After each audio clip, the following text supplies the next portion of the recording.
Continue. Yeah, so I went to 5 high schools, right? And I went from the shittiest high school in South Australia to like the best. And it was crazy going through that process because the shittiest school made some of the best people. And then the best school I went to, all the guys that I knew that were doing really well in high school at that point, they've just, where are they? Yeah.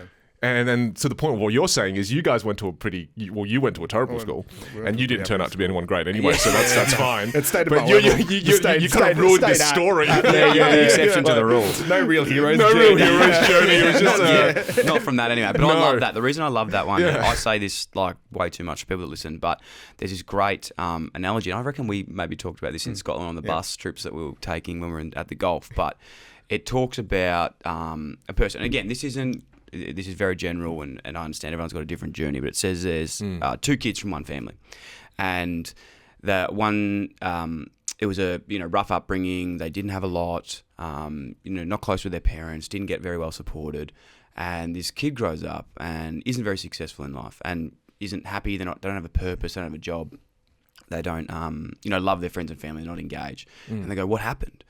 And they go, I grew up in a really rough family. I didn't have the love and support I needed, and I didn't find a way to go well. And then the other brother, or the other brother or sister, they say, they're very successful. They have their own business. They have, flourishing friends, flourishing family, great purpose, give back to their community, and they love their life. And they go, well, what happened? He goes, I had a really tough upbringing, and I didn't love my friends and family. So it just shows there's 2 ways. Like, it's that nature versus nurture of like, who knows what happens in that scenario. That's really interesting. Is that a true story? No, it's just like an analogy. Definitely not. Well, actually, you could ask my sister. Is this life story? Yeah, exactly. Is this your life story? How good's that? Like anecdotes 30 seconds in. Hey, boys, thank you so much for this. This is so good. Vin and Ali, I don't even know how to tell this story. I think it's like weird enough as it is. We're in Adelaide at the moment. Yeah. Ali, we've been mates for like what, maybe 5 months? Yeah, 6 months? Yeah, this is a fresh relationship. It's fresh, man, but it's like the hours right. It's weird. Working. Everyone always says to me, how do you know Ali? I'm like, I don't know how I know Ali. Yeah, I actually don't know how I know you either. Yeah, no. It's just one of those weird people. It just happens. It's literally. So Ali and I went to the golf together after sort of meeting.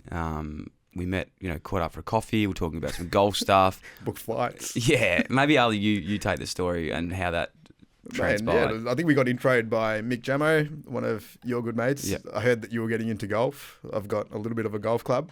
You do. So Future Golf. We got you set up at the beginning, and then, it was that coffee meeting, and I think we were about 5 minutes in, and we pretty much skipped the small talk and the chit-chat and just got into it. And I'm like, hey, mate, I might be going to the British Open. Do you want to come along? And you're like, yup. And there was also another point. I don't want to miss over the fact that we also came up with cryptocurrency coin that we're going to create in the future as well. Vin, you're more than welcome to be involved in that. But when we got over to Scotland, every day we got this 40-minute bus into the St Andrews. Yeah.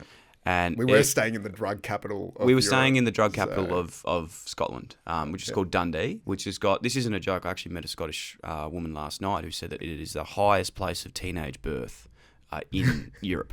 Wow. Dundee. So anyway, we were staying there and we were sleeping in their beds, which is weird enough as it is. But every day they were saying, mate, you've got to meet my friend Vin. We were very much, he was telling me a lot of stories about you. No, it was every day. Oh, that's kind of, you've got to meet my Vin. Gross, Ali. So we're here now. And I'd love to, firstly, how would you describe yourself? Because I don't think I'll do it any justice. In one word, I would say a teacher. And I say that because, I've spent a lot of time with Ali, and he always causes me to think very deeply with what I do. And it's taken me a long time to just arrive at that one word is I'm a teacher. Love that. More words than one? Well, how would you sort of describe what you do? If I had more words than one, then I would say teacher.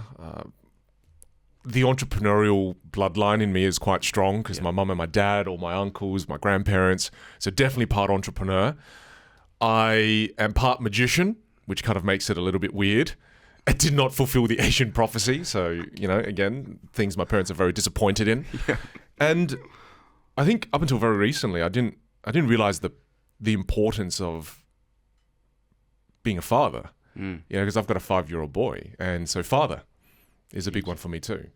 And my wife reminds me of that, you're a great father, but you can be a better husband too. So that's another one I'd throw in there too. Ali, how would you describe yourself? I would describe, and I think we'll finish Vin's off. I think he might have just undercooked that one. I've never seen him not talk himself up before. That was a little bit too humble. I was hoping that went for like 30 minutes. No, he's also one of the world's top keynote speakers. Yep. He's like the exclusive communication trainer for companies like Microsoft and Zoom, and does all these ridiculous things. So, had a successful online magic business, Young Entrepreneur of the Year. So there's a little bit Australian, there. I need to take Ali with me to all my podcasts. Giang, but no, just obviously I've known Vin now for how long have we known each other? About 6-7 years?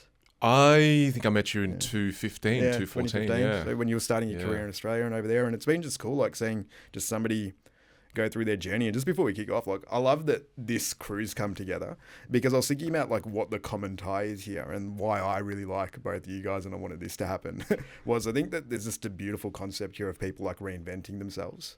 Like you guys have all had unique journeys, like go from magician, accountant to keynote speaker, from AFL player to podcast mogul, the next Joe.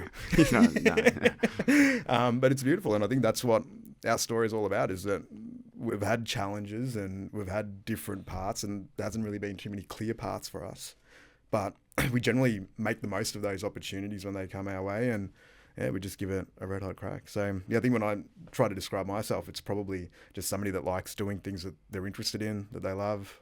I think traditionally I'd be an entrepreneur would be the word. I don't even say it properly. I still don't know how to spell it. But yeah, I like just starting projects, doing things that I'm interested in, doing it with cool people and making that happen. And then that, for me, probably the manifestation of that is Future Golf would be the main one. We do a podcast together, do a bit of stuff in thought leadership where we want to help people live cooler lives, and that's kind of our game. Well, there's one sentence that Ali and I love a lot, and it comes from Tim Ferriss, where he says, reality is negotiable. And I think that's kind of like a theme that's become super influential in our lives, because it is. I mean, think about what you're doing right now, Dil. Like, this is a Thursday, and Thursday morning, and you're in here doing a podcast with us, right? It's something that's led a lot of just how we've lived. It's reality is negotiable. And when you really understand that and it clicks, it's like, wow, it really is. Yeah. You can negotiate the reality you desire, and the rules are bendable, and How's that relevant to you specifically? Because from knowing your story, and it'd be great to hear a little bit of your early journey today. Yeah. As you said, you grew up, had probably expectations put on you that weren't relevant to your future goals of what you wanted to achieve. When did you realise that reality is negotiable? I think I remember the first time I went to a magic gig. And a magic gig is basically a networking function. And you go there to do close-up magic. And when you do close-up magic, they pay you for it. And I remember the first time I did a magic gig, they asked me, Vin, what's your fee to do the magic gig? And I didn't know what to say, because I've never done one of these before. So I just said, an hour, $200. And like, yeah, great. We'll see you Saturday. Can you get there by about 6? And I was like, whoa. They just said, yes, $200 an hour? Are you serious? Yeah. Can I do it twice? And they're like, no, just do it once. And so I went there, did the hour. They paid me. And I've never been paid so much money before in my life at that point for an hour of my time. And that's when I went, I think something's broken. Like the rules of reality seem to be broken here. And then the next time I got a magic gig, they said, how much you charge? I said, $250. And they're like, yeah, okay, great. We'll see you at... And I was like, what the hell is happening? And I gradually upped the fee to the point where I remember I got paid $1,500 for an hour walking around doing magic, something I love, something that's super fun, super easy. And then that's when I sat down and started to really think about my life in reality, going, I just made 2 weeks of what I would normally make working in a petrol station. That's where I worked at the time. In an hour. And then that's when it opened up my mind to the way of thinking. That there were so many rules that I had in this reality that I was living, and it wasn't real. None of these rules were real. And honestly, that's one of the main reasons why I love magic so much. Because magic defies all the rules it's why it shocks people. It's the reason it puts people into a state of wonder. is because wait, that shouldn't be possible. And so I love the world of magic for the pure reason that, anything is kind of possible in the world of magic. And I love that. So then I started to realize, this is negotiable. I don't have to only make $20 an hour at a petrol station working from 5 p.m. to 11. There's different ways. There's different ways to live. And then, I think one of the most powerful things about that experience was then me opening up my mum and dad's mind. Because my mum and dad are refugees from Vietnam. And in their brain, the only way to become successful is school, university, a degree of some sort, become a partner of an accounting firm, preferably KPMG at that point, for my dad, and then once you become a partner, make good money, buy an investment property, buy another investment property, buy another investment property, and then just repeat non-stop. It's a great strategy. It does seem like one, doesn't it? But that's the thing. That's the only path to success that they saw. Reality was not negotiable. That was the only path that they saw. So I remember going home to my dad, and then I had about $5,000 in cash. And I said, Dad, I made this in a month doing magic tricks. And I remember my dad's like, what the hell, man? Is this the real thing, man? What the hell? And he was just so freaked out that it was possible because he thought I was doing drugs, obviously. and man, magic tricks. Yes, magic. And gradually I brought home $10,000. I brought home more money. And then the process of them realizing that this reality is negotiable was way cooler than even me realizing it, because I got to open up my mum and dad's mind. And I only share this story because a few years ago, my dad came up to me and he goes, thanks for not giving up on me. And thanks for not giving up on your mum and me, because so many kids in our Asian culture, they sever the relationship with their parents because the kids give up on their parents. Well, if you're not gonna support me from the get-go of my dream and what I love, well, then I'm out. I don't want anything to do with you. Whereas I had the conversation with my parents again and again and brought home more cash and then more cash because I didn't want to give up on our relationship. I think the relationship we have with our parents sometimes can be one of the most beautiful relationships. So yeah, it was showing them that reality was negotiable was so cool, man. I love that. I really do. We've spoken a bit about this on our bus trips, which could be a book in itself. Yeah, but book on the bus trip. I love the contrary in relationships with parents and how we are a product of our environment. And we'll talk about a bit about that later. Your top 5, but your parents. My parents, for example, are the most biggest loving and support. If I had anything, if there was a problem with them, they love me too much. That was like their biggest issue. So nothing I could do was wrong. So I sort of had an upbringing where in a way it was nearly bad in the fact that I wasn't getting told what to do. There was no expectations put on me. Anything I did was great. I was like, I could be fucking working at the worst job ever. They're like, mate, we're so proud of you. Wow, like, that's fantastic. What does that feel like? It's great, but it's also that you've got to bring wads of cash every single day. Literally. It's like, where's your stack today, bud? It's like, go to the second job. You've got to learn through that as well, I think, to the art of pushing yourself. And it's like, we talk about it before with the school thing. It's how you react to it as well. Because sometimes we see with parents, now a lot of my mates' parents or people I speak to, and it's not a bad thing. Parents push kids into doing things because they want them to be successful. They want them to do the right thing. But realizing that there's not one way to do thing is incredible. And so important. So many of my mates are going through that now, and they're doing incredible things in their own field, but they had to push through that phase of being like, Mum, Dad, this is not the only way that you can do it. You can do it in so many different ways. And that's what the modern world's teaching. It's like, who the fuck? Well, I'd love to really honestly ask my parents, just in my specific case, what did you think when I left a career of football, not that it was my choice, and started talking into a microphone that was pre-recorded and that I put out, it wasn't even on radio, by the way. Because when I said it, my parents kept saying, yeah, he's getting into radio. It wasn't on radio. It was no one even knew what that little purple app was. That's hilarious. But do you know what I mean? And now they're going back, oh, okay, yeah, it just works out. These things just work. But I think that's the beauty in it. You know what's really interesting is I remember I was in New York and I did a keynote for this group and I got to meet the CEO, which was really cool, right? And I did a magic trick for him. And I remember doing the magic trick for him, and then there was one thing he said that really stood out. He goes, there's only one way you could have done that trick.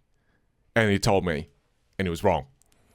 And it was fascinating because not only there's that kind of mindset of there's only one way to live life, there's only one way for this trick to work, there's only one way for you to be happy. It's so easy to fall into that way of thinking. And the trick that I did, I then used that as a part of my keynote where I did the trick. And then I asked the audience, how do you think this trick works? There was 15 different ways people came up with immediately. All wrong still, right? But the thing is, it just kind of made me realize that, wow, there are so many ways to do everything. There are just so many ways to do everything. Whereas once we kind of open our minds up to that, then life doesn't seem as doom and gloom. It really doesn't. I think the more rules we have, the more suffering we create for ourselves. But then, like you said, if you've got no rules, and your parents are like, everything that Dill does is amazing, that causes pain too. And every time we do a podcast, this funny thing happens to Ali and I. We go, so then what's the answer? If it's not this way and it's not that way, the answer seems to always be the bloody middle. It's a bit of both. And we always come to that conclusion in our podcast. We always like, so what's the answer, Lee? Most people are just like, these guys don't really know what they're they talking don't really about. know. It's always both. Not giving any answers at all. It's just both. We should become politicians. Do you know what I actually think the answer is to, and this is what I respect you two a lot about, like to give context of what, we've already given context of what you've done. You've done incredible things. You travel the world to talk and do keynote speaking. Ali is the sort of guy that yesterday messaged me saying, do you want to go to Japan in 2023? And I was like, okay. At the end of the day, it's doing and it's trying. Yeah. And there's no, on the other day I had a guy on saying there's a difference between doing and trying. I actually don't think there is, because doing, it doesn't matter if you fail or you succeed. You're still doing, it's getting you closer to the next thing, it's getting you closer to the next thing. So no matter what decision you make, if it's the left, if it's the right, if it's the middle, you're getting closer to the right one. And that's probably where I love just making mistakes. If I could go back at any time and say like, fuck, what would you do? What would you do differently? Nothing. I wouldn't do anything differently. Would not do one thing differently because it's got me here today to where we are. And this could be a wrong decision right now, getting you two on. Could be the worst show ever. Yeah. This is one that ends the podcast. Yeah, this could be the one that go, I'm never going to listen to this show ever again because of that. Yeah. But high chance. It'll lead you to the next thing. Come to our podcast. I think they will. What is the name of that podcast, by the way? The Vin and Ali Show. The Vin and Ali Show, yeah. Very original. Creative. Yeah, I love that name. Yeah, it is original. It is. The link will be in the show notes for that, guys, as well. Hey, one thing I really love, and it's an analogy that you spoke about and Ali told me about on the bus, and I think that's why, again, coming back to why we're here today and how this weird threesome with clothes on is here, doing a podcast. Should we take? No, we won't take it. No, we won't. But it's around you are who you surround yourself with, the top 5 concept. I might throw to both of you. Who wants to take it out? Well, real quick, before we jump onto this topic, I love what you said before in that doing creates clarity. Yeah. And I think a lot of the times people in today's world, we overthink. Thinking doesn't lead to more clarity. Doing leads to more clarity. And I just wanted to round out that thought because I think a lot of the times we're often confused. Yep. We're often uncertain with what we want to do in life. And I think we think too much. And again, you can either not think at all and that's bad, or you can think too much and that's bad. But to me, what you just said before was beautiful in that, just for the listeners who are listening, right? Action is what leads to clarity, not more thinking. Yeah. And you've got to put yourself in these positions, right? Like people ask, because we have a lot of random things that happen to us sometimes. Like yesterday, I went to a meeting and it was just meant to be just a normal run-of-your-mill meeting at a golf course, right? All of a sudden, next minute, we're standing on the first tee. 2 seconds later, we're playing a round of golf with the lead guitarist from Kiss and his manager, who's managed like John Bon Jovi and Motley Crue. And I'm sitting there like talking to Wally, one of our team members, and I'm like, this is just a great example of just like opportunity and chance, right? Like we could have sat there, not gone up and struck up a conversation, not taken the initiative to have a chat, like, oh, what are you guys up to? Were you first time playing? Just little moments like this where you can let a little bit of fear just make you sit in the cart and not take that move versus just going up and instigating some action. And I think that's probably like, people always ask like, what do you think is one of the greatest indicators of success? And I think it's people that just take that chance. When you've got a 50-50 of fear telling you, should I do this or not? I think the people that are, with bunny ears, quote unquote successful, I think they just take that chance more. They have more of those conversations. They ask for more things. They ask for their $250 for a magic trick because eventually they'll ask for X thousands of dollars for that exact same thing. And I think that just compounds on your action. So sometimes you never get it right. Like if you only need to take a handful of really good actions, even in a 12-month period, and their return is so significant.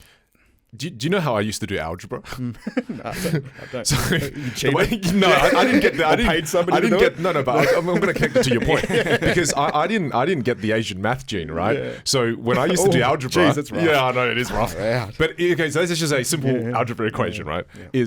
It's not simple. It's x plus 1 equals 9. Yeah.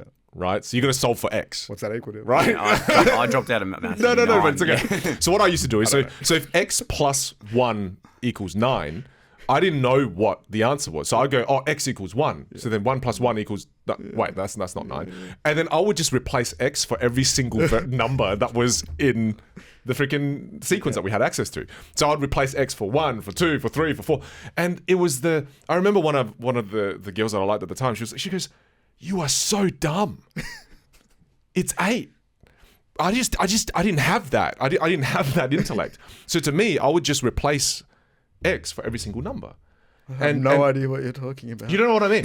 Okay. I don't know algebra, so... This is what you lose to your podcast. So for your listeners who are way more intelligent than you guys, so if 1 plus x equals 9, I hate this story. x has to be 8. Yeah. For it to equal 9. Okay, that makes sense. Right? Yeah, right. X has to be 8. I'm way dumber than you are. This is horrible. But here's the thing. I didn't know it was 8. Yeah. So I replaced it with 7, Okay, with 6, gotcha. with 5, with 4, with 3, with 2, with 1. Yeah. Sorry. Got you now. Sorry, I forgot you guys went to a terrible school. And He went to a good one. But the thing is, from that, what I learned was I don't have to know that it's an 8. I'll just try everything else until I work it out. Because gradually I'm going to plug 8 in there. Gradually I'm going to get there. Right? We got there in the end. I get the analogy now. Yeah, we get there. I get the analogy. I love it. Can I show you, just to double down on analogies while we're just Yeah, speaking? let's do We're it. just analogizing everything. Let's go. It's not a word. When I left footy, and this is probably my version of it for the people that don't know algebra, is I didn't work out what I wanted to do. I worked out what I didn't want to do. Tried real estate, building. I actually used to go and do like leasing commercial office spaces. Yeah. Thought all these. Wow. Yeah, like I was doing, like this was one day a week. So I'd go out and just try and work out what that thing was. Because I was always like, well, this isn't going to last forever. What is it that's going to happen? Yeah. And through that process, I think it's really dangerous because, especially the way the education's set up now, you go, okay, I want to be a doctor. I've got to go study being a doctor for 10 plus years without even trying. I know you can't just go and practice being a doctor, you've had the education, but in anything, you go and try it first. Yeah. Go and work out what it is you want to do and work out what you don't want to do first. Yeah. Which is a massive one. So I thought I'd just jump in. No, but that's awesome. And how crazy is it that we ask kids who are 18 who don't even know what their values are yet, and we don't help them kind of gain clarity on their values so that the job they're doing is aligned with their values. That's insane. That's insane. So they're picking a career path based on what their parents want. And here's a great Carl Jung quote where he says, the greatest burden a child must bear is the unlived life of its parents. Yes. So most kids who are 18, they're just living out their parents' dream. Yeah. Because they haven't had time to be able to establish what their values are, what they want to do, and what their dreams are. Yep. It's crazy. Our frontal lobe hasn't even bloody developed yet at 18. Yeah, it's a big decision. Have you heard the analogy again? This isn't mine. I think I got this from a Diary of a CEO podcast. I can't remember the guy's name who said this, but it like challenges the way we look at our strengths and weaknesses. So, for example, a strength is something that you're good at. A weakness is something you're not good at. But there's another way of thinking about it, and this is what I wish I knew as a kid. I don't wish that I've learned it now later in life. But a strength isn't something you're necessarily good at. It's something that gives you strength when you do it. So you could be terribly poor at it. Like you could be so bad at it. So for me, English, like writing essays, was something I wasn't great at. I'm not great at sort of writing. Darcy would know. I have to sort of send him 6 messages in a row till it makes sense, like because the English is just absolutely terrible. But it's something that I love doing. So like speaking, writing, telling, storytelling, I love doing it. So even though that was perceived as a weakness, it was my worst thing on my end of score. It's actually a strength because it gave me strength when I did it. Versus if you look at it through maybe footy, for example, like playing sport, that was perceived as a massive strength. But when I did it, it gave me a massive amount of performance anxiety. I'd feel like shit before and after it, all these sort of things. So it sort of goes, well, strength isn't something you're very good at. It's something that gives you strength, and you can improve in that area. Man, thanks for sharing that. That's awesome. Really cool. Yeah, I do like that. That's awesome. That's us going in the middle here. A strength could be a weakness. A weakness could be right. It's beautiful. Right in the middle. Yeah, it's really Right in cool. the middle. Do you have any That's really cool. Do you have any that stand out for you? That would be, Strengths that give me strength? Yeah, like that might not have actually been strengths that were weaknesses. Because these are great tools to actually... That's where you can fall into a perceived path that you don't actually want to go down. Because normally when you're in school, if you're good at something, you get pushed in. You don't push, you follow that track. Yeah. Well, because you get the acknowledgement. Exactly. Yeah. Versus you might really enjoy something but not be very good at it. And people say, well, you're not very good at it. So you're never going to keep doing it. Yeah, that's a really good point. Far out. I've never thought about it in that way. And I think the real cool practical application of this is like if you can get that alignment where your weaknesses are actually your weaknesses and your strengths are your strengths, and then you can tie that in with what you actually do. It's pretty powerful, right? And they can change, right? Yeah. Like Evolve, things that they you're change. good at and bad. Like what do? You just put hours in. Well, did you have times in your footy career like where that pressure wasn't there, where footy was a strength? Like, did it 100%. change? Yeah, when I was a kid, I just played for fun. Yeah, for sure. Yeah. Yeah, for sure. Just did it for fun. But I think when it turned into high stakes and everything like that, I just probably... I hate saying I lost the passion for it, but I just thought that there's more to my life than chasing a ball around. I just really enjoyed other facets that weren't perceived as strengths at that stage. And I think there is something where if you start off doing something that you love, and call that the generation that we're living in right now, where that's a tagline, right? Like the dream nowadays, it's not probably to acquire a lot of material possessions. It's to do things that you love and do what you want to do. I think the second part to that, when you do find what you love and you're able to do it, is making sure that your relationship with that vocation is still healthy. Because I think that's what happens, especially in high performance arenas, right? Like right now, podcasts might still be fun, but once you get some massive deal or there's downward pressure and all that, like how do you then navigate that so that it's still an enjoyable experience and it doesn't kill off the love? And like similar things happen with me with golf. Like obviously that's, on the scale of passion-based businesses, very, very high. But then there's been periods of time there where I've nearly fallen out of love with the game. And I'm like, well, this is actually the key driver. Like if I fall too in love with the business or these other components, it's always then revisiting that love for actually what brought me into the space. And pandemic was amazing. Like actually having golf taken away from us, that really reignited that love. But getting that healthier relationship. And I realized that a lot of the times when I felt that downward pressure, it was just based on the attachment that I now had with things like, all right, this has to go that way. I've got to perform this way. The business has to do this. It has to do all these things. And if you're able to sort of trick your brain into detaching from that a little bit, it can be a way to... I definitely went through that. Like, not through the phase where I was losing passion in doing this at all, but I think I lost the purpose in what I was doing. Versus, and Vin, you're in this space as well of keynote speaking, so this would be, I hope this is, maybe you've been through something similar. But with the podcasting stuff, the reason I got into it was I love learning, love talking to people, love learning. And I suppose I got to the stage where this started to become, getting traction and people were listening, and I went away from like learning to then going, well, what's going to build the podcast and get more people to listen and get more people to comment and enjoy it and build this community, which isn't necessarily a bad thing. But then I came back and I was like, fuck, man, like I started this because I wanted to sit down with people, meet them, learn from them, and just get better. And then as soon as I realized that, it's made decisions so much easier again. I'm back in passion because I don't even think about what happens now. As long as I enjoy what I do, I know someone else out there will enjoy it as well. Because they're all in the same. As long as you get those like-minded people, and I was like, maybe the people that weren't enjoying it or don't enjoy these specific episodes, maybe they're not the people I'm really trying to attract. So I did have that alignment, like a little, probably 3 months ago, I reckon. Yeah. There's a lesson in the world of theatre that helps me a lot, and it's that if you try to please them all, you'll please no one. Literally. Yeah. So it's so important because we live in a world where we want to please everyone. We want everyone to like us, right? And I have been through something similar with you boys as well. It's just, I love speaking. I mean, I fell out of love with magic. Yep. I also fell out of love with speaking because I did so much of it. And I think that is a big lesson for me is that I love pad thai. But if you give me pad thai 3 times a day, 7 days a week, I hate it. Yeah. I can't do it. Yeah. And I think like with anything, if you just do it in excess, you've got to be really careful. I mean, I love running my workshops. Like I teach communication skills, right? I've had to limit to only doing 4 a year because I found that when I do 8, I don't like it anymore. It's too much. it's so weird. And I recognize that I'm very lucky to be able to say this, but I have to limit how much I do it. Yeah. Because if I do it all the time, I fall out of love with it. Right? It's because anything that we do, human beings are so weird in that we do anything for a consistent period of time, we don't like it anymore. It's too easy. That's right. It's too easy. You just go something else. Well, because we love variety. Yeah. And I think the key is creating that variety and like you said, still remember what the reason you did it for is, but also be careful of the volume as well, because that was, for me, I 2019, I was on the road 180 days, 200 days a year. And then I just remember waking up in a hotel room going, I don't want to do this anymore. I don't like this anymore. Right? And there's a real danger in just the volume as well. Yeah.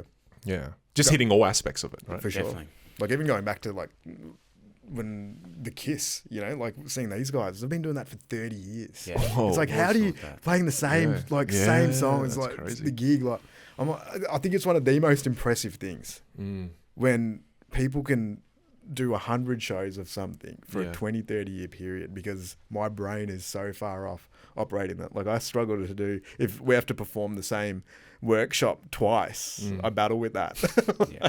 It really impresses me, but yeah. It's huge.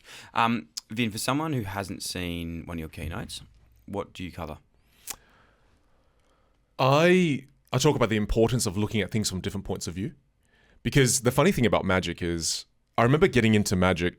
The one thing you'll find that most beginner magicians do is they'll watch other magicians, but they'll watch the same video 10 times, 20 times, 30 times. And then the funny thing is we watch it in slow-mo, we watch it fast, and then we try to watch it backwards.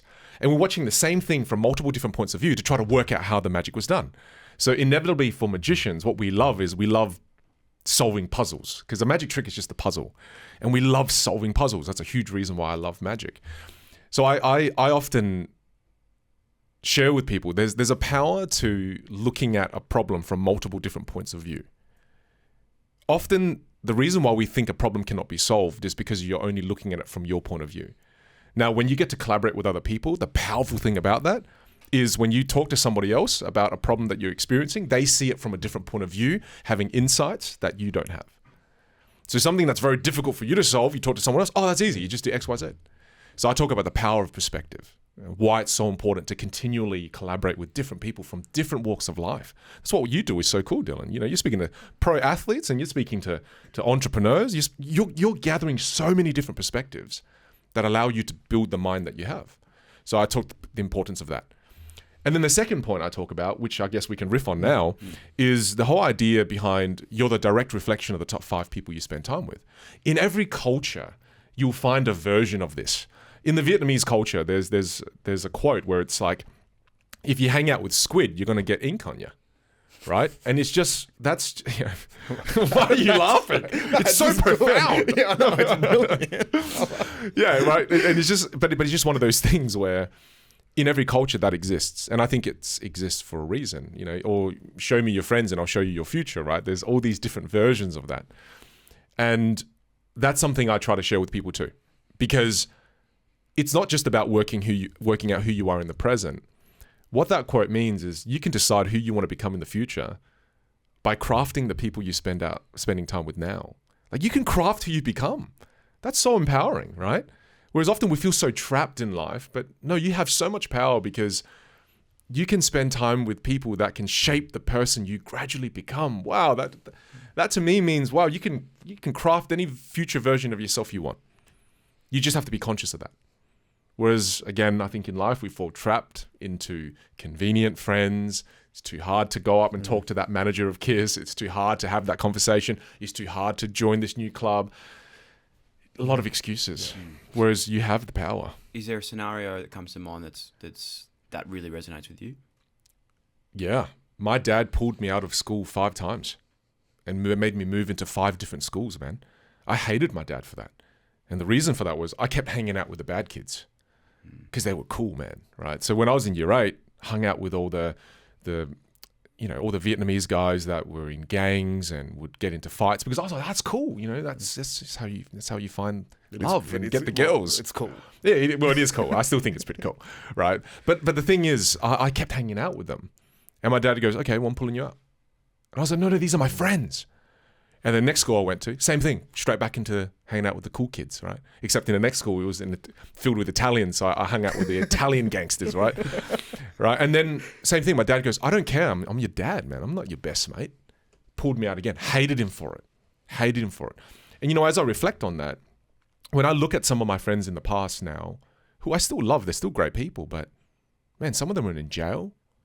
Some of them are dead. Some of them now are working in dead-end places. They're not happy. And I have my dad to thank for that, because my dad realized that the people I was hanging out with, that's who I was going to become. And, it's not just important for you in your formative years when you're in your teens. It's important throughout life. It really is. And then the future example is meeting this guy, meeting Ali. Ali changed my life. And he changed my life in so many ways, in that I was on this path where, becoming this keynote speaker, like you said. And the reason why I don't start and I don't want to introduce myself is because when I'm with you, I feel human. I feel normal. Yeah, you just bring me down, But I feel from the hood. Yeah. And that's one of the reasons I love hanging with him, because he makes me feel normal. He doesn't, always see me as, oh, how high international keynote speaker. I love you because I get to feel normal around you. But that is the main, I want to be clear, that's the main reason we're friends. Thanks, Like if you didn't have that stuff. If I didn't have that? Right. Very conditional. I see how it is. Yeah. But the thing is, it's just when I met Ali, such a powerful thing, and the way he persuaded me, him being in my top 5, is that I was starting to do things that were misaligned. I was chasing money, man. I was chasing material things, man. He's so kind in saying that, hey, man, you're such an authentic, you're a sincere guy, you're not chasing those things. No, but the tendency that I always have, is I go back to that, Ali. I want to buy the fancier car. I want to buy the fancier house. I want to do that. But having you in my top 5, you bring me back to what's important in life. Family, the experiences we can create, the deep conversations that we have. Whereas for those who don't know me, the tendency I have is to be pulled back in that direction. You pull me back every time. Right. So again, how important is that? Didn't have this guy? Yeah, it's nice. We'll be living a very shallow life with lots of material things that don't serve me. Right? So it's so important throughout life, not just during our formative years. Yeah. And I think there's ways you can do a bit of, like we say, you can do a bit of both, right? Like, it doesn't have to be an either or, but yeah. We all have tendencies. We all have things that don't there. But I don't know, just such a big believer that, life is short. We have this small window of opportunity where we get to experience this movie, call it.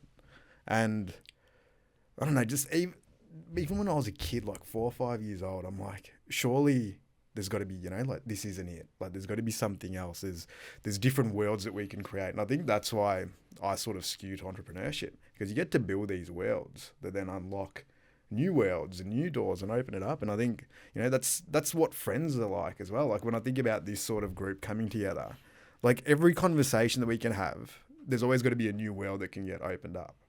And you can do that in the business world, or you can do that in your job, but then doing it with people, that's the coolest way to do it, where you then capitalize on these experiences and these lessons that you learn. Going back to you, the stuff that I've learned from you over the last 7 years, being largely a pretty logical minded person, this guy made me become a genuine human, where it wasn't just about winning the game that you were playing or just getting that result. It was, all right, how do you then do that in a way that's kind and a little bit more authentic and generous? And we learn all these lessons from each other, right? Even meeting you, Dill, over the last few months, it's just been another little spark of energy, watching somebody with high energy that's doing some cool stuff, that's meeting cool people. Every time we have a chat, there's a new person to meet, there's a new experience there to have. And I think that's what it's about. If you can surround yourself with people that can nourish you, we always use that word, but is this a nourishing experience or is it a depleting one? And yeah, we're going to have relationships that are sometimes depleting. And a lot of the times they're our most important relationships in the world, right? But how can you then also keep refilling that cup with these new relationships and new incredible humans? And I think that's something that we stopped doing after we finish school or finish uni or some of those structured activities where you get to build a bit of a community, and I think that's what it's all about. It is. I need to jump in on the bromance here because I need to tell Ali how much I love him as Oh, well. Yeah, because please. I'm we gonna start. we when we went away. No, but when we went away, I came home and we had this 2 weeks in Scotland. Again, I probably can't preface how weird it was that we even went away together, not knowing each other at all. Just went that was the energy I got from Alex. He's like, you want to go to Scotland? I was like, you know what? Yeah, I do want to go to Scotland with you. I don't know you, but I'm going to go to Scotland with you. Okay, we stayed in some shit accommodation. That was his fault. But it made the trip unbelievable. I talk about these bus trips, but the whole day we're just fucking solving these problems, opening my mind to new things, spoke about relationships, spoke about business, spoke about communication, spoke about books, spoke about all these different things that I was like, just blew my mind. And we came back, we've got plans, we've got all these new plans. I'm fucking in Adelaide now talking to you, meeting you. But when I got home, it was so funny. I think, it'd be great to get my wife's perspective on this. But at the end of the week, she's like, can you shut the fuck up about this Ali guy? Ali taught me this. Ali taught me this. He told me to read this book. We got to do this planning. We got to do this. But again, just to keep talking about the point. Sorry, Jazz. I know we haven't met. You've got to continue. How old are you? I don't even know this. 36. 36, Yeah, 29. think about that. 36, 29. How old are you? 36 as well. Who makes friends at that age? Yeah. If you can look at yourself, and I'm not saying that I would have previously before this, sorry, I wasn't someone to do that. I was like, I've already got my friends. I've got my five best mates. I don't need new friends. But you really can put yourself out there to meet new people and grow from it. And it is really, really cool. It is really cool. Yeah. I'd actually ask people out there, think about it now. Who have you met in the last 12 months that's positively impacted you that you didn't know before? Yeah. I don't know if there would be a lot of people that can do that. It's hard. It's not comfortable. It's weird. And again, you go back to what we said earlier. You've got to put your because then people will be like, okay, I have 0 in the last 12 months. So how do you then fix that?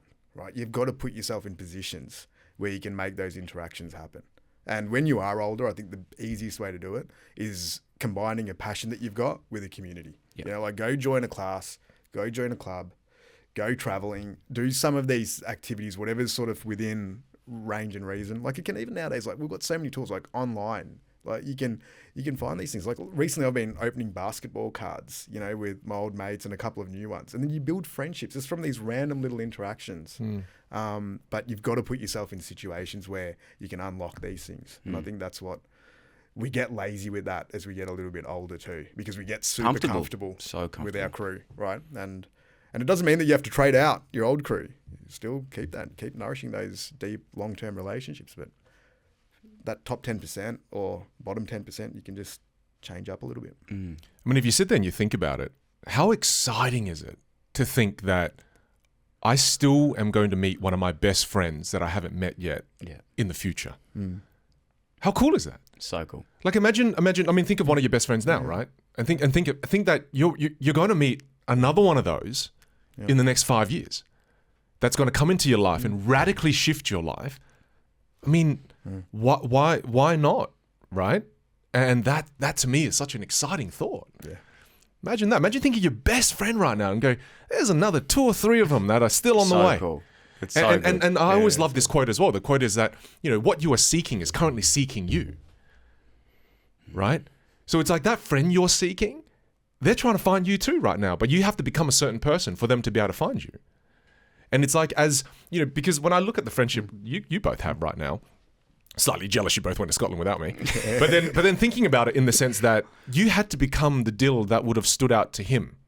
He had to become the Ali that he is to have stood out to you. It's almost like you're out in the ocean, you're both lighthouses, and you need to shine your light. And if you don't shine it bright enough, people ain't going to see it. So good. Yeah. So good. It's so true. I do want you to know, I primarily just spoke about you on those bus trips. Yeah. So that's why you are a part of the file. I was there. I was there. I think he was just reciting your keynote and just using it as his own, basically the whole time. You bastard. If you don't mind, because I love being able to put... It's all well and good, and I suppose we did just talk about it then, joining clubs, getting into things, finding interest. But there is one lovely, incredible story I've heard you tell about how you met a really good friend of yours now. Yeah. And it's borderline restraining order type situation. But I think it's such a good story because it shows that these sometimes it's not all comfortable. You will get backlash. You will get people that say no. You will get people that turn your way. Yeah. You have to be persistent. And I guess I want to use an example that's relevant, right? Because Ali, how did I get to know Ali? I know I joked around at the beginning saying that, I don't know how I met this guy either, but I do remember. I reflect on that. And I sent you a picture of the message you first sent me when we first met. So I spoke at a conference where he saw me speak. And then I get a message from this guy, Ali Terai. I'm like, who is this guy? And then 4 followers. Oh, I better check this out. 4 in the Asian culture means died, by the way. So then he reached out to me and he said, hey man, loved your speech. I've gone ahead and put your name forward to a conference that's happening in, I think it was Boston. In Boston. And I hope you get it because you're freaking amazing at what you do. And what he did for me was that I was just started my speaking career and I wanted to speak more. And then I got that gig in Boston because he pushed me for that gig, and then I got it. And I was like, who the hell is this guy? Why would he help me like that? And it wasn't kind of a low level effort help. It was help that was aligned with a goal that I'm trying to achieve. So that kind of help that he gave me meant so much to me. And I think a lot of the times we forget. When we want somebody else in our lives, we want it for our own selfish reasons. I want that person because they're going to better my life. And then what do we all do? And we've all done this. I've done this. And what we do is send an email. Hey, Ali, I know you're busy, but do you have 15 minutes so I can pick your brains for a coffee? And I'm not saying you shouldn't do that, right? But we go to low levels of effort when we do these things equate to low levels of conversion, right? Whereas what Ali took time, he had to write down all my details into this HubSpot keynote reference thing. He gave my website, gave video links to everything I did, and then he proposed me as a speaker, and I got the gig, right? So I think we have to think, how can we give in a meaningful way to the other person? Because that's the fastest way to build connection. Awesome. But you've got to give in a meaningful way. You know, don't buy me a $50 voucher for alcohol because I actually don't drink. Right? And I've had people do that before. You know, people meet me and they go, we've got you the most beautiful bottle of wine. I don't drink. I don't drink alcohol, but thank you. You know, that's really nice. Yeah. You know what I mean? So I think we've got to put more thought. And I know the reason why Dill brought this up is because to reach out to multiple people that I've reached out to, I go heavy on the front. Yeah. I get heavy on the front, right? You got some awesome. So one of my best friends in my life, Matthew Mihilovich, an incredible entrepreneur. For me to get his attention, he wrote a book at the time, and I thought, you know what?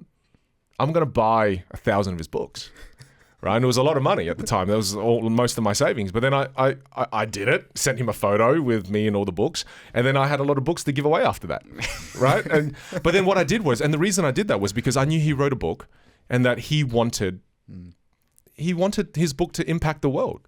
So I thought, all right, well then every time I do a speech, I'll give away his books free at my speeches, right?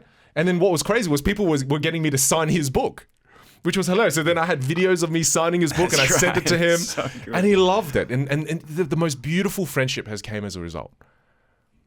And I think it's often we want to take first, whereas the move is, I believe, give first. Oh, I'm so guilty. So guilty. Yeah, me of too, always dude. asking. We're all like that, but we're all like that, man. Yeah. We're all like that, and it's okay. We're human. But it makes it so much more obvious now that, you know, with the relationship that I've got with Ali, like, I don't think I've ever done anything for him. He's always he's been telling me about that. But that's incorrect. But He's you have been though. telling He's me about always that, just done actually. things to me. You know, it's really, I feel terrible now. No, but you have though, man. Like, and this is good relationships organically end up having a very positive exchange of value, right? Like the other day, like you referred like an amazing footballer to join Future Golf. Like we're doing this podcast. You were creating content for us in the British Open, mate. It might be subtle. Let me tell you what you're giving. Subtle, I can tell you what you're giving. Yeah. I can tell you because I know this guy. This Ali is a very logic-driven guy. He's a very logic-driven guy. The same reason he's connected to you is a very similar reason why he's connected to me. Is we bring emotion, we bring connection, we bring heart. I know it sounds egotistical as shit for me to say that, but I know that's what I bring into his life, and I know that's what you bring. Just sitting here with you for the last hour now, you have so much heart. You have so much kindness and love. You have so much self-awareness. You have so much emotion. You have so much connection. That's what he wants. I have a pea heart. I'm trying to grow it. But that's the thing, is that we're all starving something. Yeah. We all want something. And I know that's what he's drawn to with you, right? And that's probably one of your superpowers. And it's probably why your listeners listen to you, is because they're starving connection. They want that authentic connection, you know? And then that, dude, it's so hard to come by. It really is. And dude, one of the things you've got that in spades, brother. You know, it's in your voice, it's in the way you speak, it's in the way you look, it's in the way you listen. It's in everything that you do, and it's beautiful, man. Yeah. So that's what he gets. So he's getting a lot. That's true. If anything, he needs to give you more. And you guys, like, for the call it, like, if we're going by character types, like for my character type, finding humans like you guys, I'll call you humans because I just want to disassociate it for a little bit. It's extremely difficult. You guys are rare. You're very rare, like, in terms of having that mixture of, you know, the emotional intelligence, call it, but then also being able to combine it with mastery in your space. So for me, like, I love that combo, and I always try to surround myself. That's my sort of type. Like, I don't really care about people who are good at business or just very logical minded, because probably going to not really add too much more to it. It's finding those differences. And I love what you said there, because for people that are listening, like, make a little list of the things that you're looking for. If you've got that level of self-awareness, like, who is it in your life that you want to bring into it? And then what can you I love how you front end those things. Like, I'd never met anyone that did moves like what he pulled off, like buying 1,000 books. You've done heaps of them, like the level of research you've done when you've contacted and reached out to people. And Vin showed me that there's such a great return on that investment. And most people don't go past writing a message or an email. You're not going to stand out. Like, if you really want to go and meet somebody or have a chance at building a relationship or a connection with them, like, whatever you're thinking the time, effort, monetary investment is, times it by about 100. And that probably will give you a better chance. Where it's nearly a no-brainer for them to be able to be like, you know what, I'm going to allocate some time, some energy, some bandwidth to this person. Do you know how much I cringe at me as an 18-year-old? Yeah. Emailing people, asking them for 30 minutes of their time and catching up for a coffee. Yeah. I have those emails of mine still. I look at them all the time. Yeah. Because I go, this person, now that I know that, you know, how hard it is to even run a business, they don't have 30 minutes. And they, like, as you think you're actually doing a nice thing by asking someone for 30 minutes. Yeah. But it is what exactly you're saying. Go out of your way first to do the research, show them. And I had an incredible email the other day that floored me. It was this guy called Ben, and he emailed me, and it wasn't asking, again, what he can do. He was saying, hey, mate, I've just been doing a bit of research on your business. These is where I think you can improve. Straight away, I was like, fuck. I want to meet this guy. Yeah. I love this. So cool. It was like coming straight away with Stands something out. that you want, and you're like, I will go and do that. It was That's like the right. reverse of it. Yeah. But yeah, I think it's really, really important. And the more specific you can be, like, you know, I love those reach outs as well. Like, we've had a few during our time with Future Golf where it's nearly on a platter, where someone's like, hey, I've already done all of this. I'm going to give it to you for free, or I'll actually come in and do it for free.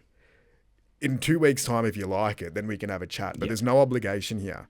I'm like, as if you can't say no to that. Yeah. Like, you Smart. cannot. And if it's aligned with what you want to do and they've hit that exactly on point, it's like, yes, I'm guessing that's exactly what Darcy did. Sort of. Yeah. He charged up front. He's losing it. But like, they're the massive. great stories. And I think even when you're thinking about team building, and if there's, you know, people that want to do the entrepreneurship thing, when you're starting out, if you can find people like that are like doers, that can generate a result, they're autonomous, that have a skill set that they're clear on and that aligns with what you're doing, that's how you build businesses. And that's how you, if you're going to have a chance at it being semi-survivable, I think that's one of the real key secret sources there.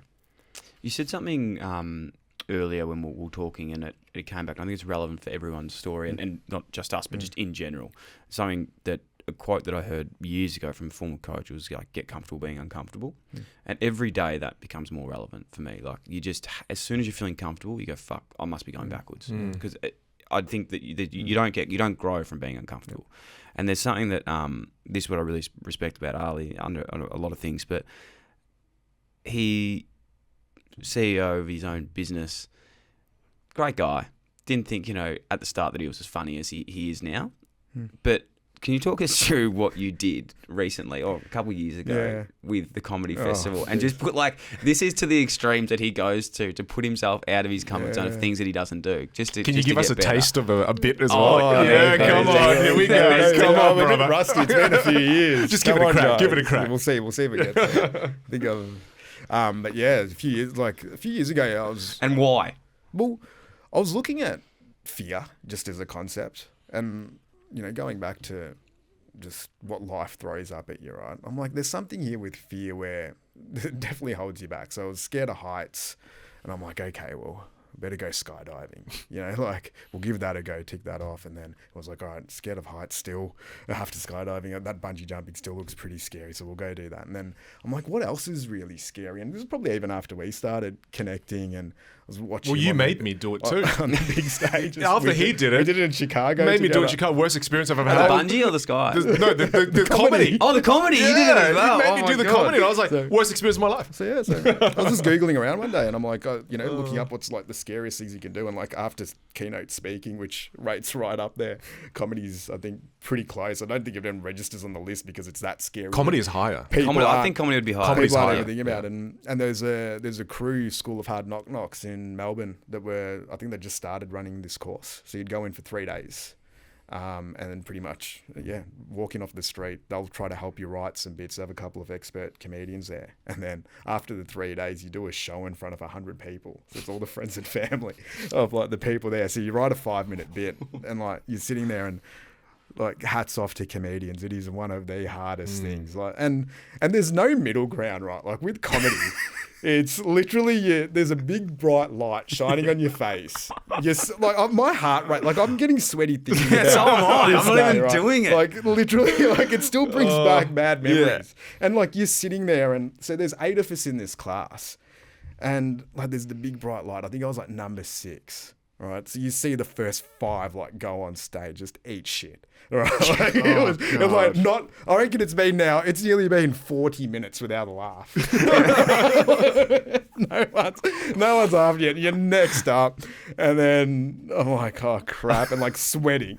Right, I'm getting nervous, and then you get up there, and then the lights on your face, and I just sort of kicked off. I'm like, I feel really sorry for the white comedians because that light's going to give them sunburn. So all right, we just ease into one. I thought it was pretty good. First laugh of the night, right? First night, and then you kind of sit there, but the nerves while you're trying to get there, and we're at the point where you still got your jokes in your hand now. It's pretty hard to be funny when you're reading jokes off a piece of paper, but that experience, the adrenaline rush of getting out there and doing a 5-minute bit, I probably hit maybe 4 jokes or 5 jokes, but that feeling when people laugh and then you go from nearly wanting to die to somebody laughing, then you ease into it a little bit. Incredible, right? In terms of scariest things I've ever done, it still probably ranks number 1. It would be right up there. And then after that, they had a best of series. So they picked, obviously there was only 2 that got laughs. So we got selected for that. And then I think 3 weeks later, we were performing at the Melbourne International Comedy Festival. So my second gig, my second gig was at the Melbourne International Comedy Festival. And I had a badge. I got paid. It was ridiculous. Then did the Adelaide Fringe Festival. Got paid for that. But you went from I don't want this story to get lost in the fact that you've done this to conquer a fear. Yeah. 3 gigs later, Melbourne International Comedy Festival, being paid, and then you're at Adelaide Fringe Festival. It's and unbelievable. Most of my material. Yeah. She's like, you are not funny. I hate that you're doing this. And I'm like, oh, guess what? The crew for Melbourne International Comedy Festival have called her. She's like, I fucking hate this. I hate that this is happening. She's like, I'm the funny one. You're shit. I watched your first gig. It sucked. And I'm like, oh, well, we'll keep going. Hey, we should promote your special that's coming out on Netflix. I seriously wouldn't be surprised. No, it's fun. But I think in life, you got to do these things. Think of the things that scare the shit out of you and go give them a go. What's the worst case scenario, right? That's what I think people, they just we all do this. We over amplify the worst case scenario when the worst case scenario generally isn't all that bad. And I think it's maybe in another Tim Ferriss book or one of them. It's realistically, if I take that move, so what's the worst thing that's going to happen to me if I got 0 laughs, which is the worst thing that could happen, and I watched 6 people experience that.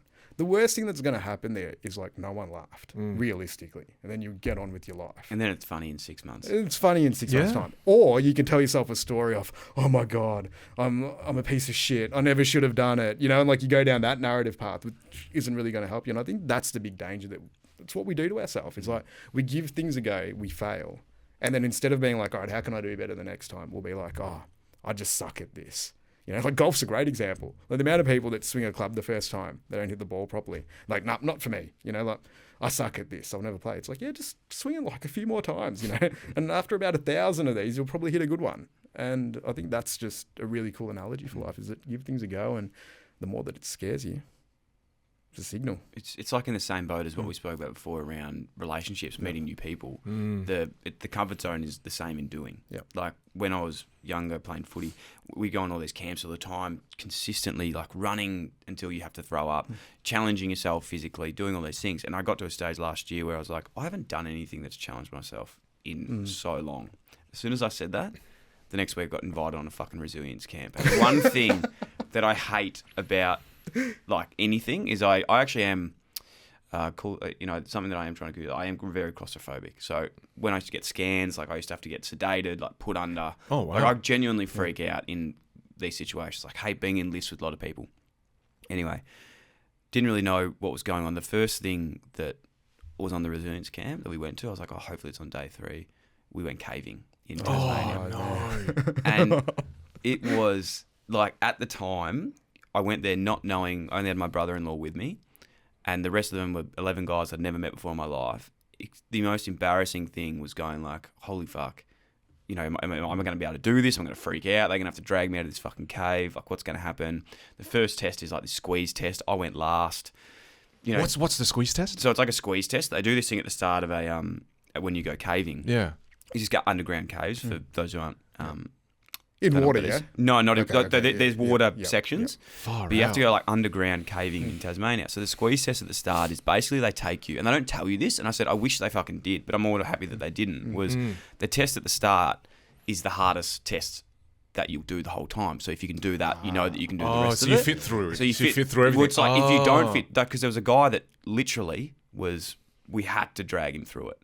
And I'm lucky that I'm not a massive person, but I still remember that stage of going like through it, and we're talking about it, we're doing those things, and I played this in my mind for like literally the whole 6 months leading up to this camp. I was like, how the fuck can I get out of this? Should I just come a day later?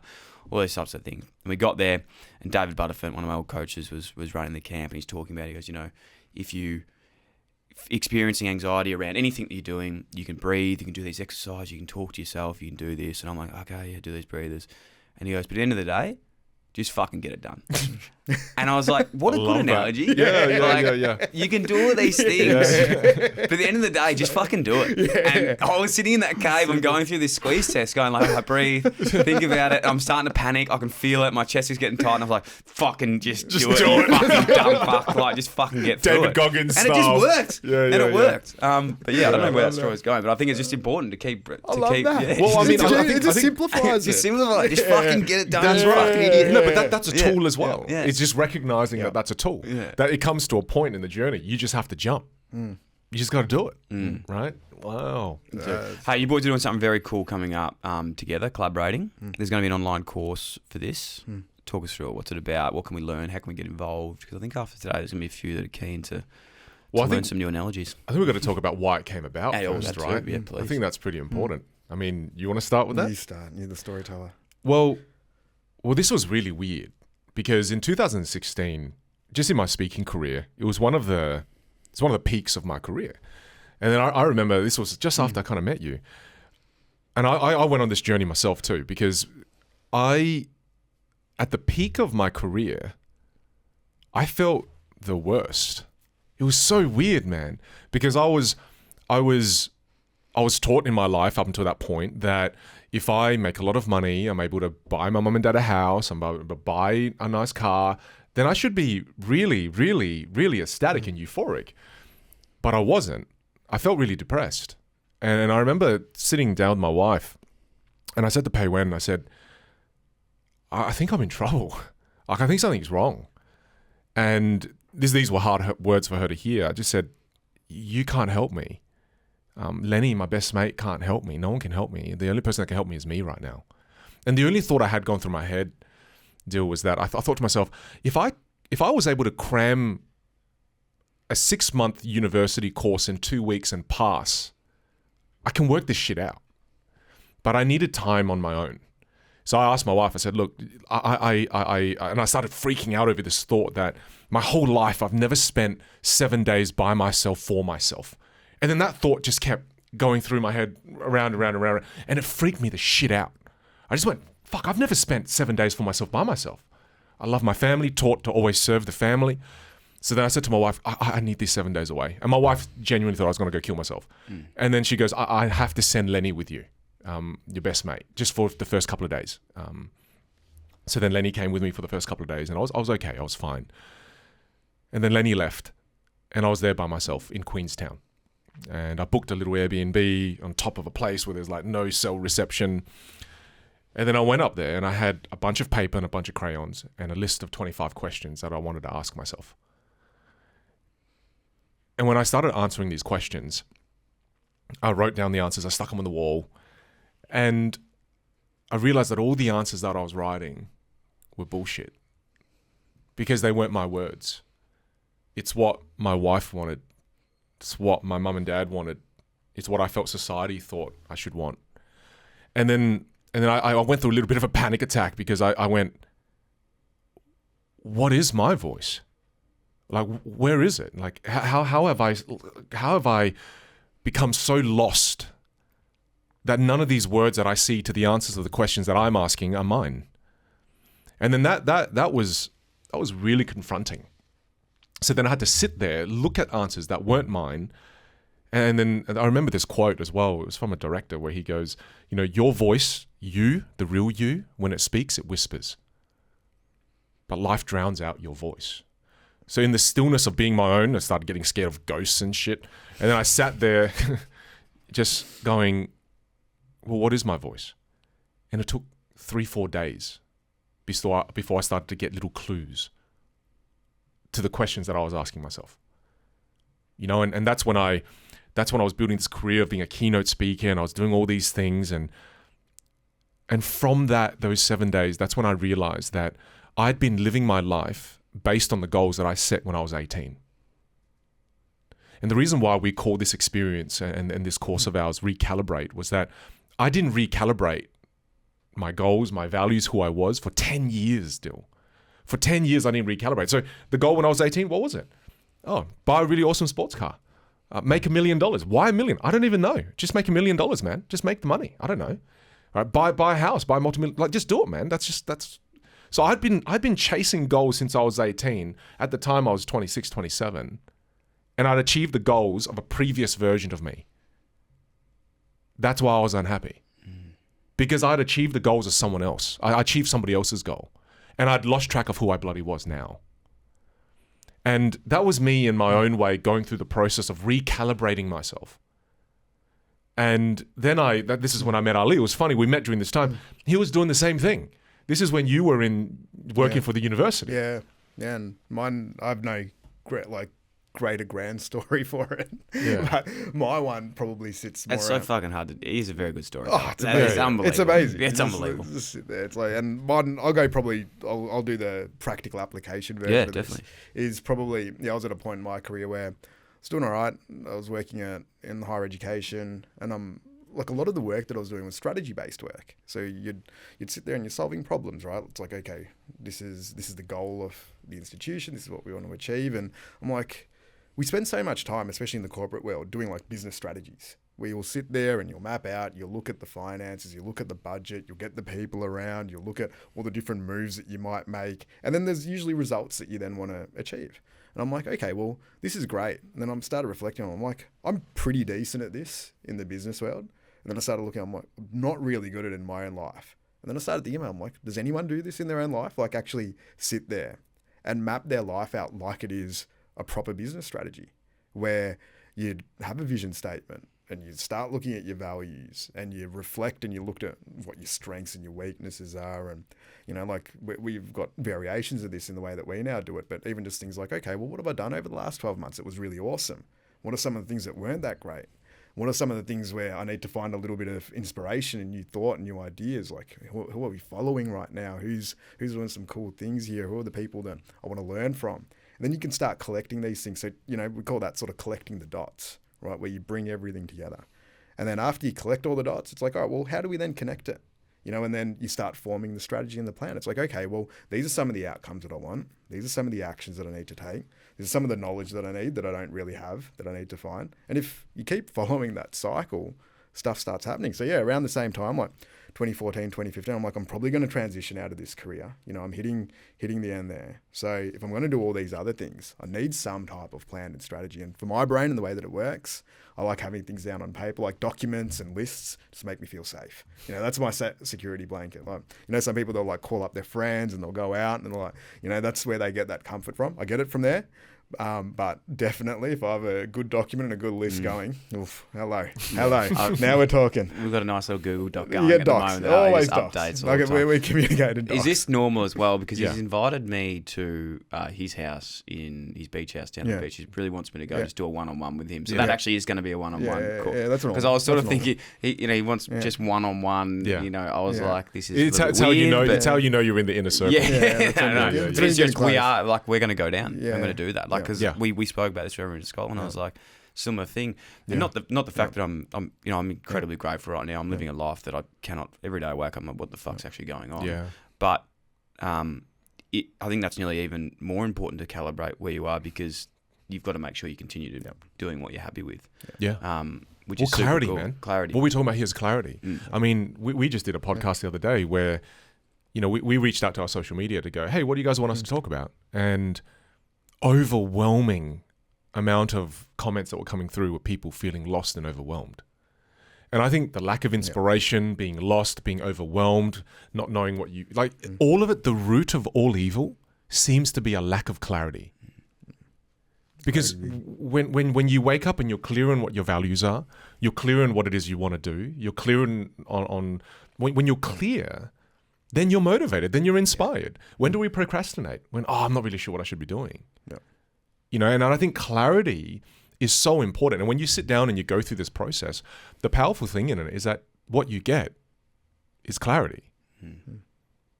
And this is not something, I've done it once and it's all good, because we were doing it separately at the start. He was doing it around 214, 215. He got a head start. I didn't do it till like 216. So then we were doing this process. We were going through our own process of this separately. And then I remember, and then it was classic, I got in trouble again, right? Then I moved to the US and I climbed the next peak in my career. And I remember calling Ali and going, hey man, I think I'm in trouble again, shit. And I was in New York. I don't know if you remember. You remember this, right? Yeah. I was in New York and I called him and I said, hey man, I know what's wrong. Like I woke up and I just don't want to do what I'm doing anymore, man. I'm tired, I'm exhausted. And he goes, just hang tight, be there in a week. He puts all his shit on pause, flies to New York with me for a whole week. And he goes, I'll help you sort this out, bro. And I remember just sitting there, similar to your bus trips, right? I sat there just talking to him for days on end and we just kept talking. And then I became his first subject that he took me through his process. The process you're about to go through. And it's scary, Dill, because when you go through a process like this, you have to confront some of your deepest fears, some of the darkest corners that you have. And it was so weird because he got me to I started journaling. And when I started to journal, I knew that he wasn't going to see it. I knew that my wife wasn't going to see it. I knew I was the only person that was going to see this. But I couldn't write some of my thoughts down because I was afraid of it. And that was the weirdest thing, man. It was, and then the first time I journaled, I lied. I had these thoughts, I had these feelings, and I wrote down, and I lied about it. And then I wrote the next day, I lied about it. And he kept pushing me on those points because until I got those points out and I was able to confront them, those were the thoughts that were causing the fog.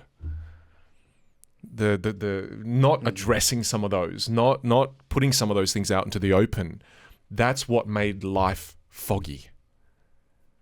And it was, I'm not going to lie. It was a really confronting process. Yeah.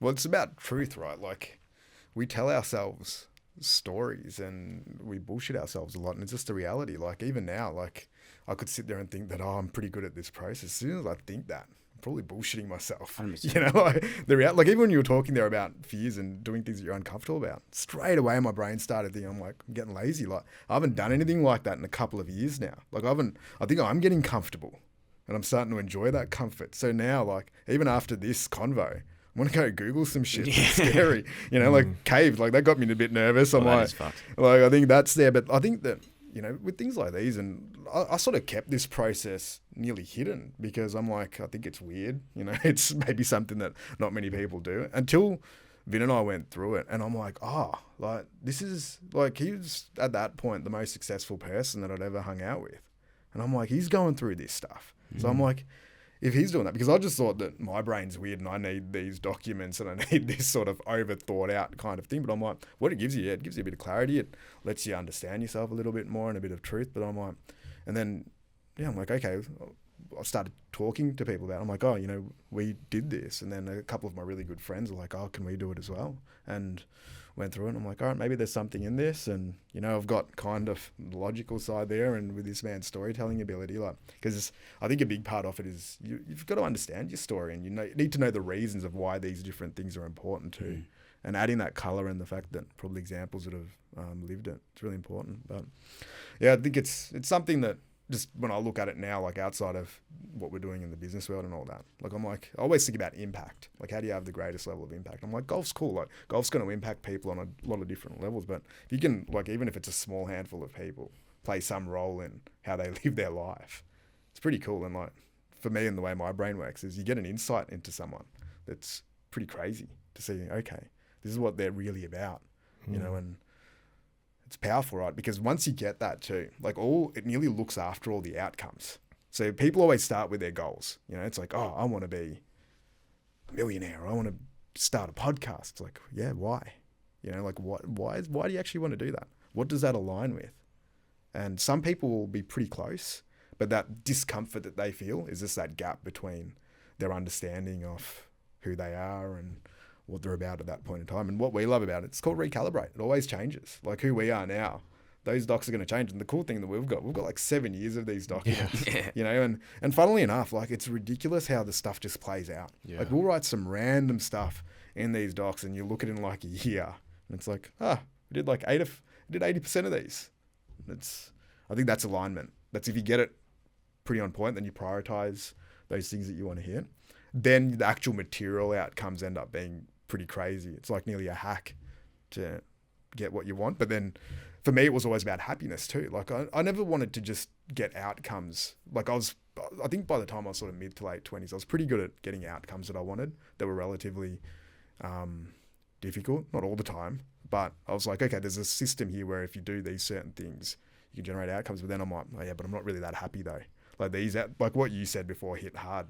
Like I had strengths there that were just weaknesses, you know, drinking too much and all that as an outcome of those things. And I'm like, like I've got bits here where on paper it looks pretty good, but there's a lot here that's shit that I need to go and solve too. And it's still a continuous process. There's still a lot that's shit, but that's the best point that I love. And I think we're in a world these days where there's so much not preachiness, but we can go, you know, you can live this life that you want to live, and you can. That doesn't mean you're going to be happy all the time. You have to continue to still be, like, otherwise that's when you do normally shit happens. It's wrong. Like one of those things, it's not like you're going to do like this recalibrate and then you're not going to have a fucking bad thought for the rest of your life. There's still going to be so many ups and downs, but it probably just puts you in a place to handle that and realign back to where you need to be. Well, the key word is alignment. Yeah. I think the key word is alignment that you said there. When's it available? We kind of like, I think our sort of things that we do together, and for us, like fun is just such a main driver. So like putting dates and structures around it. It's like as much as we want to give it a plug and all of that, like we're probably going to record an online course this weekend. Is going to be the plan. So again, taking action. We'll try to get that live pretty soon. We do online workshops, which will probably again run 2 or 3 of them a year. And then in time, we're hopefully going to write a book together. So any book publishers out there, we're open and looking for a deal, baby. It's awesome. Yeah, but you know, I just want to push on one more point as well, and it's that the reason why we're bringing this up as well is that we hope it brings value to those who are listening, right? And it's alignment is so powerful in that, when you don't know what your values are, you do everything and anything. But when you're super clear on your values, it becomes like a GPS system for you. So you know when to say yes and you know when to say no, right? It's one of those things where one of my biggest values growing up was wealth creation because mum and dad didn't have a lot of money. So we were so limited by the things we were able to do because, mum and dad always at work, didn't get to spend much time with them because why? We didn't have money. Mum had to borrow money to put me through school. And I hated seeing that. So then one of my core drivers was wealth creation. And when people ask me, I think it's very easy to give surface level answers. Hey, why are you working so hard? Yeah. Hey, why are you working so hard? What do we all say? Well, what do we say? I say, for family. Instant reaction, no thinking, just for family. And then my wife, I love Pei Wen in that she always calls me out on my bullshit. That's why I love her, right? Because while we're in the US, what was I doing? On the road 200 days making money. And then when people ask me, and she caught me out, she went out to a networking function we once, and she caught me out playing this like bullshit role of, hey Vin, why do you work so hard, man? Oh, I do it for my family. And she didn't call me out in the spot, but we went home and she goes, you are so full of shit. And I went, where the hell did this come from? She goes, you're so full of shit. And I'm like, what the fuck? Why are you saying that to me? And she goes, why are you doing all this for family? Really? You say you work so hard to I use metaphors a lot. She goes, you say you're going to build this beautiful garden for your family. You're never fucking in it. I don't want this beautiful garden. What I want is you. What your son wants is you. And it was that made me realize that I'm not in alignment with my values because my value is my family. It's such a big value of mine, but I've been I've been out of alignment for so long, just so long that I can't even see my own bullshit anymore. They say that thing, you say a lie 1,000 times and people believe you. What's worse, man, is you say a lie 1,000 times, you believe you. That's fucking... Like that's, and it was so fucked up because then I sat there going, wow, so which one of my values is real? And again, the reason why I say this, and because you're good at this process now, Ali, whereas I was your first guinea pig. I was going through going, oh shit, what are my values? And it's so scary sitting down and being vulnerable with the people around you going, create a safe environment, talk to the people around you and start to see some of the lies that you tell yourself. I think, sure, the lies you tell other people, yeah, that's bad. But man, what about the lies you tell yourself? That's one of the biggest things that I took away from it was I've been able to stop lying to myself and been able to start to be clear on what my actual values are. And man, the crazy thing is that you have values that existed when you were 18. They're real, but they're no longer my values. They're just not, right? So my core values now is no longer wealth creation, And again, bringing it back, the reason why the people we spend time with is so important is because the people around us help us shape the definition of success. And spending time with you, and now you as well, the definition of success right now for me, with my environment right now, is doing things I love with people I love. That's what it is. It's not making a shitload of money. Yeah. It's doing things I love with people I love. Whereas that wasn't a value 10 years ago. 10 years ago, it was make as much money as you can. Whereas now it's about just doing things you genuinely enjoy with people you genuinely enjoy. And then that's wealth, man. Yeah, it's true. And it's, so that's why going through a process like this, where you're doing it with us or go through yourself, it's just work out what those values are and map out a future that's aligned with those values. Yeah. Yeah, I love that. And yeah, whether you do this on your own or not, just be more purposeful, I think is a really cool takeaway. If we tied back probably at the start of this, is that we kind of are naturally maybe programmed to keep reinventing ourselves. And in the world that we live in right now, I think that's only going to become more important because there isn't that level of certainty. I can't sit there and tell my 9-year-old, hey, go to uni and you'll get a job with any degree of certainty anymore. Because the stuff he's talking about, like being an esports gamer and a YouTuber, probably going to be more likely where his career is going to end, and he'll work for some cryptocurrency hedge fund or something. Like who knows what it's going to be. So with that level of unpredictability and uncertainty, if you can figure out what you're about in some way, shape, or form, and then what you want to actually do. Doing that with purpose rather than just being dragged along with the tide. It's got to be a benefit. It takes courage, though.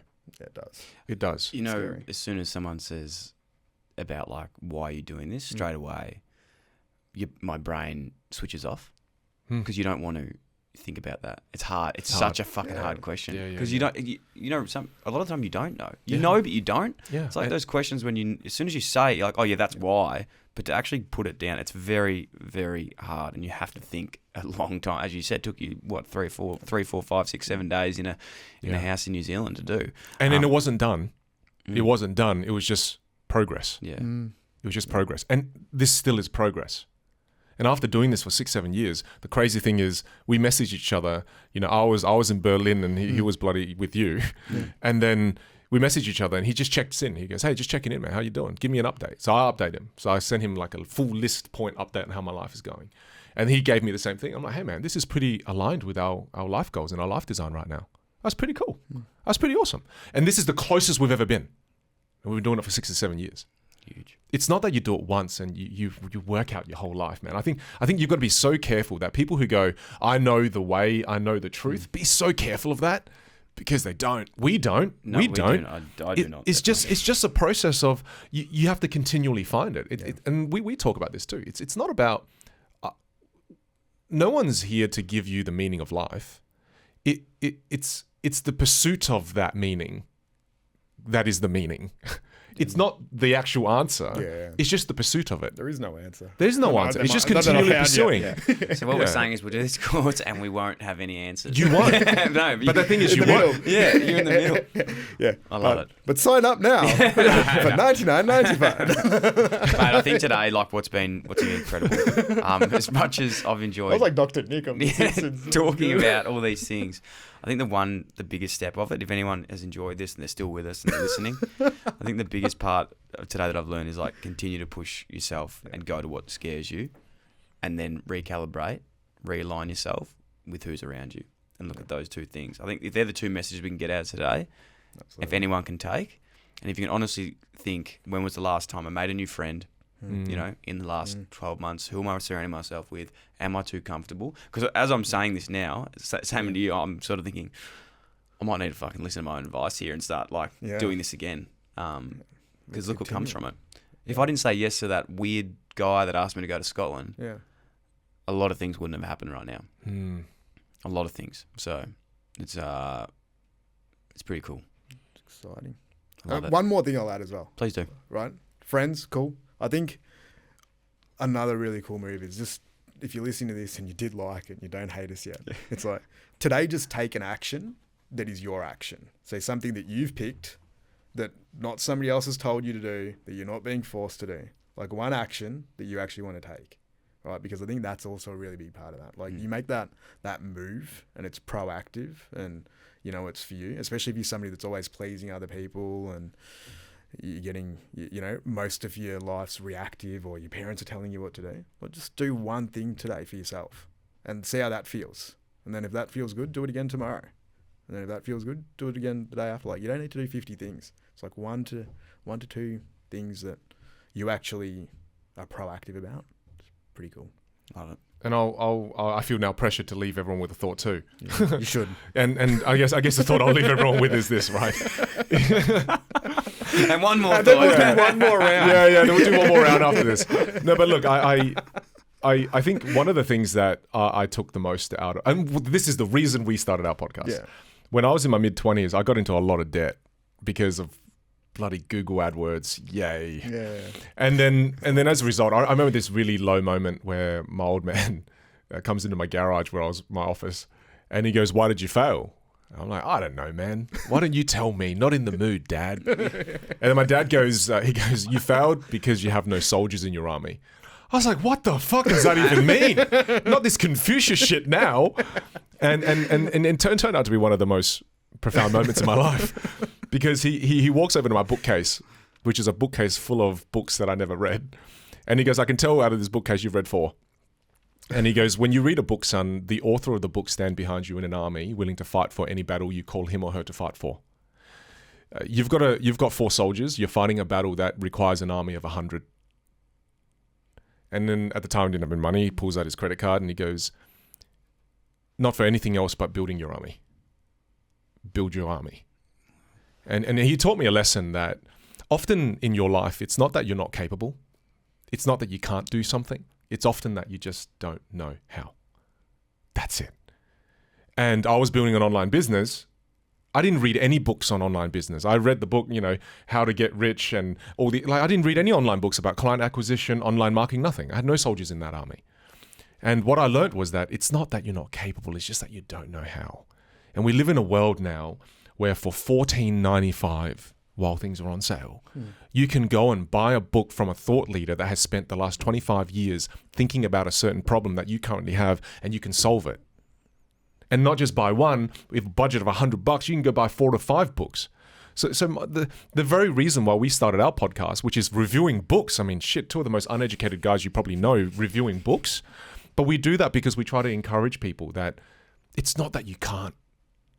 It's just that you simply don't know how. So whatever goal, whatever thing you're trying to achieve in your life, build your army because you're capable. Love it, boys. Are we all friends? Like, did it improve? So. I think Did so. it increase I think before, it did. pre, or pod? I think it did. Yeah. No, I really appreciate your time, guys. Honestly, Yeah. It's been huge. When I do these chats and have the pleasure of sitting down with people like yourselves, I actually forget we're recording until me like too. the end, and I go, "Fuck." Yeah. I think these guys have other places to be, so I better let them go. But yeah, I really do appreciate it. It's been very thought provoking, and I think as much as we've come up with these great analogies and great things and life experience that we've shared, it's what happens next after the podcast and people even listening, like what do you do with it? I can look at myself and be guilty going, I've had chats like this before. Do I go and do something or do I keep going? Yeah. So it's all about acting from here. Yeah. But I'm really excited for the future. I'm so excited for what you guys are going to do. I'm excited for all our relationships. I'd love to. Well, I know we're just. Unfortunately, you're stuck with me now. Like I don't really leave. But it's unfortunately we're gonna have to. No, but hey, dude. Just you radiate something that is really, really rare. Yeah, I don't think your success is accidental. I think you are a force that the world wants and needs right now. You radiate that, Dill. Yeah, you really do. Hey, you guys do. Yeah. Well, Ali a little less. Yeah. Right? He's just... I have a feeling, I'm not even joking, if we went back and read his fucking plan from a year ago, I reckon this would be in it. Like doing a podcast. I seriously think doing a podcast. That's 2 weeks early. It was 2 weeks early. You're a freak. You are a freak. Oh, it's all planned awesome. out. All right. Love you guys. Thanks so much. Thanks, brother. Cheers.